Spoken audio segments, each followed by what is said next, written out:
Well, hello everybody, and welcome to Eppleton Colliery, game week 8.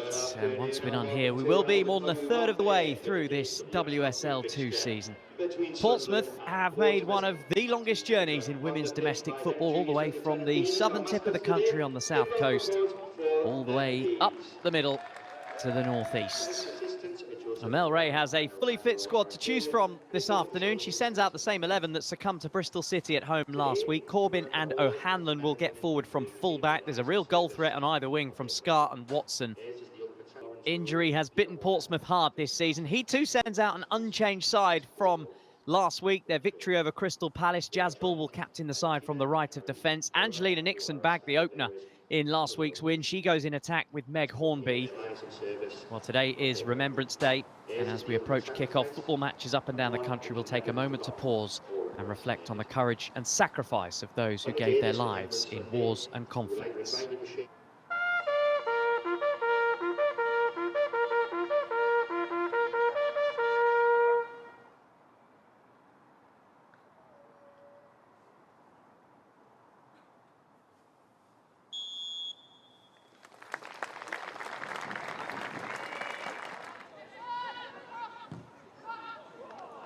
High one for the goalkeeper to deal with, and Gray got enough of a fist on it to get that ball away.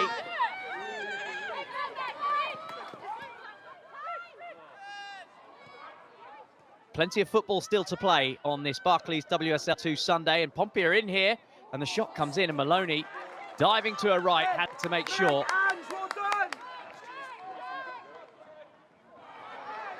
Advantage played by the referee, Ruby Sykes, and straight into a Pompey challenge, and they're in again here around the back. And this is Hornby who shoots low and just wide of the target. And the kick has come straight back, and Kitching has an option to her side, and it's a wonderful save from Gray. Jess Gray, tested. But again, the kick is coming back towards her. Kitching with the first touch, and Cohen has taken a slice at it and missed. And Kitching is saved and spilled, and it's Emily Scarr who stabs in her 4th goal of the season. First involvement for the goalkeeper after receiving treatment, and only the half save was spilled at the feet of Emily Scarr. Only as far as Barker, and Barker feeds Hornby, and she's in on goal here, and she scored. Meg Hornby only needs one chance, and she has smashed the ball in, and here we go. A little bit of afters, because as Hornby tried to grab the ball, she shoved one of the Sunderland defenders to the floor.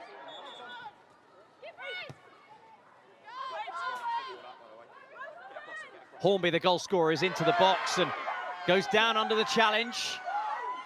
Pleas for a penalty waved away. Ruby Sykes having absolutely none of it, and she was in a wonderful position. And it's high to the back post again, testing the goalkeeper who fisted it onto the post, and then somehow, while she was lying prone, keeps the shot from Roberts out.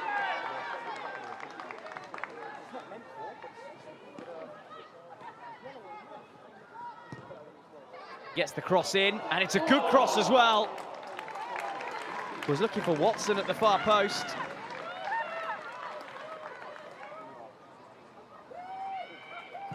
And it's a high in-swinger to the near post, and a diving header. Long ball forward, looking for the run of the substitute, Jessie Gale. On loan from Arsenal, and picking out her attacking teammate, Hornby, who shoots across the face of goal. Creative stuff, route 1 from Portsmouth. Here's Meg Hornby, in round the back, drilling the ball across goal. It's a brilliant save from Maloney.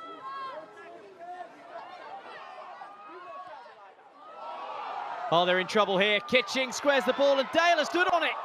Still alive for Sunderland, and turned in by Scarr. The chance looked like it had gone. Eleanor Dale regained her composure and fed her teammate, and Emily Scarr took her chance for the 2nd time in the afternoon. There is a red card for Sophie Barker, who was the starting central midfielder for Portsmouth, and will not finish the game on the substitutes bench. She's been led away.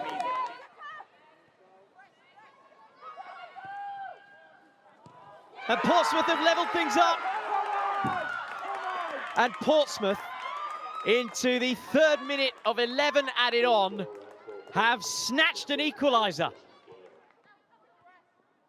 Tries to feed it back to Robotham, who's ridden the challenge well, still alive.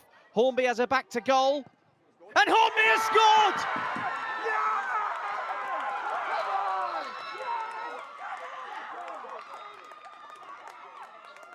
From nowhere, Portsmouth are in front in the northeast.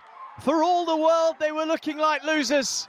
11 minutes added on, and look at the celebrations from the team in yellow.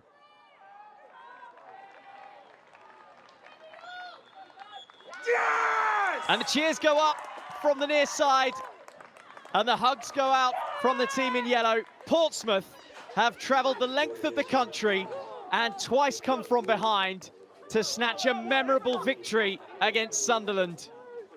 At the start of the match, we talked about keeping the momentum up off the back of last week. Momentum indeed. Yeah, no one thought we started the game really well.